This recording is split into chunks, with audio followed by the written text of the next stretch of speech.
രാജ്യം 78ാമത് സ്വാതന്ത്ര്യദിനാഘോഷം നടത്താൻ പോകുന്ന വേളയിൽ രാജ്യത്തുടനീളം പലവിധ വിധ്വംസക പ്രവർത്തനങ്ങളും നടത്താനും രാജ്യത്ത് അരാജകത്വം ഉണ്ടാക്കുവാനും കലാപശ്രമങ്ങൾ നടത്തുവാനുമുള്ള തീവ്രമായ ശ്രമങ്ങൾ രാജ്യവിരുദ്ധ ശക്തികൾ നടത്തുന്നുണ്ട്. രാജ്യത്തിൻ്റെ അസ്തിത്വം തകർക്കുന്ന തരത്തിൽ കള്ളനോട്ടുകൾ വിതരണം ചെയ്തും രാജ്യവിരുദ്ധ മുദ്രാവാക്യങ്ങൾ മുഴക്കിയും ശത്രുരാജ്യങ്ങളുടെ പതാക ഇന്ത്യൻ മണ്ണിൽ ഉയർത്തിയുമൊക്കെ സിവിലിയന്മാരെ കൂട്ടുപിടിച്ചുകൊണ്ട് രാജ്യവിരുദ്ധത പ്രകടിപ്പിക്കാറുമുണ്ട്. ഇവിടെ അതിൻ്റെ ഭാഗമാണ് ഇന്ത്യയിൽ പലയിടങ്ങളിലും ചിലപ്പോഴെങ്കിലും പാകിസ്ഥാൻ അനുകൂലമായിട്ടുള്ള മുദ്രാവാക്യങ്ങൾ മുഴങ്ങുകയും പാകിസ്ഥാൻ്റെ പതാകകൾ ഇവിടെ ഉയരുകയും ചെയ്യുന്നത്.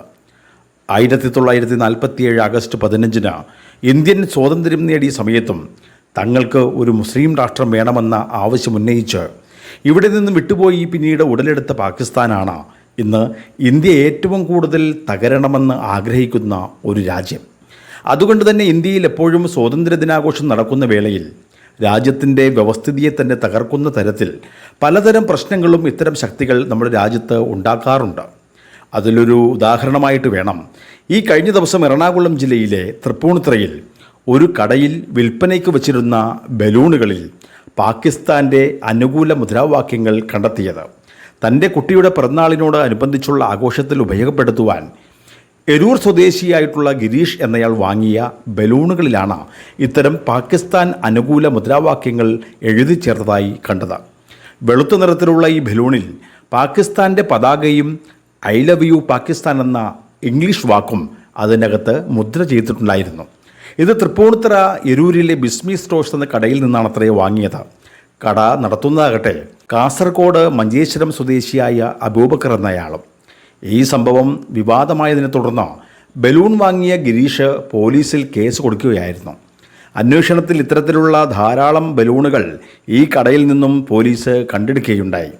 എന്നാൽ അബൂബക്കർ പറയുന്നത് എറണാകുളം ബ്രോഡ്വേയിൽ നിന്നാണ് ഈ ബലൂണുകൾ താൻ വാങ്ങിയതെന്നാണ്. പക്ഷേ പാകിസ്ഥാൻ അനുകൂല ബലൂൺ വിൽപ്പന നടത്തിയത് ആരെന്നോ വിൽപ്പനയുടെ കേന്ദ്രം എവിടെ നിന്നോ ഒരു വിവരവും ഇപ്പോൾ ലഭിച്ചിട്ടില്ല. അജ്ഞാതനായിട്ടുള്ള ഒരാളാണ് കേസിൽ പ്രതിയെന്നാണ് ഇപ്പോൾ പോലീസ് പറയുന്നത്. സ്വാതന്ത്ര്യദിനത്തിൻ്റെ തലേന്നാൾ, അതും പ്രത്യേകിച്ചൊരു ഹിന്ദു ഭൂരിപക്ഷ പ്രദേശമായ തൃപ്പൂണിത്തുറയിൽ ഇത്തരത്തിൽ നമ്മുടെ ശത്രുരാജ്യമായിട്ടുള്ള പാകിസ്ഥാൻ്റെ പതാക വിൽപ്പന നടത്തിയതിന് പിറകിൽ വലിയ ഗൂഢാലോചന നടന്നിട്ടുണ്ട് എന്നാണ് കരുതുന്നത്. അതുകൊണ്ട് തന്നെ ഈ കേസിന് പിന്നിൽ പ്രവർത്തിച്ചിട്ടുള്ള യഥാർത്ഥ ആളുകളെ പുറത്തു കൊണ്ടുവരികയും അതിൽ പങ്കാളികളായവരെ നിയമത്തിന് മുന്നിൽ കൊണ്ടുവരണമെന്ന് കൂടി ആവശ്യപ്പെട്ടുകൊണ്ട് വിവിധ ഹൈന്ദവ സംഘടനകൾ ഈ ബലൂണുകൾ വിറ്റ ബിസ്മിയിലേക്ക് മാർച്ച് നടത്തുകയുണ്ടായി. നൂറുകണക്കിന് ആളുകളാണ് ഈ മാർച്ചിൽ പങ്കെടുത്തതും. പൊതുവെ തൃപ്പൂണിത്തുറയും പൂർണ്ണത്രയീശനും രാജ്യഭരണകാലം മുതലേ പ്രസിദ്ധമാണ്. ഹിന്ദു സമുദായം കൂടുതൽ വസിക്കുന്ന തൃപ്പൂണിത്തുറ മുനിസിപ്പാലിറ്റി BJPക്കും വിവിധ ഹിന്ദു പരിവാർ സംഘടനകൾക്കും വലിയ സ്വാധീനമാണുള്ളത്.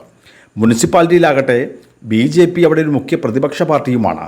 അടുത്ത തദ്ദേശ സ്വയംഭരണ തെരഞ്ഞെടുപ്പിൽ അവിടെ ഭരണം ലഭിക്കുമെന്ന പ്രതീക്ഷയിലുമാണ് അവർ. അവിടെയാണ് ഇത്തരത്തിൽ പാകിസ്ഥാൻ അനുകൂല നാമകരണം ചെയ്യപ്പെട്ട ചിത്രം ആലേഖനം ചെയ്യപ്പെട്ട ഇത്തരം ബലൂണുകൾ വിറ്റഴിക്കപ്പെട്ടിട്ടുള്ളത്. എറണാകുളം ബ്രോഡ്വേയിലും തീവ്ര സ്വഭാവമുള്ളവരുടെ സാന്നിധ്യമുണ്ടെന്നുള്ളത് അത് നേരത്തെ തന്നെയുള്ളൊരു ആക്ഷേപമാണ്. അതുകൊണ്ട് തന്നെ തൃപ്പൂണിത്തുറയിലുണ്ടായ പാകിസ്ഥാൻ അനുകൂല ബലൂണുകളുടെ ആ നിജസ്ഥിതി അത് പുറത്തു വരേണ്ടതായിട്ടുണ്ട്. ശക്തമായിട്ടുള്ള അന്വേഷണം ഇക്കാര്യത്തിൽ ഉണ്ടാകേണ്ടതുമാണ്.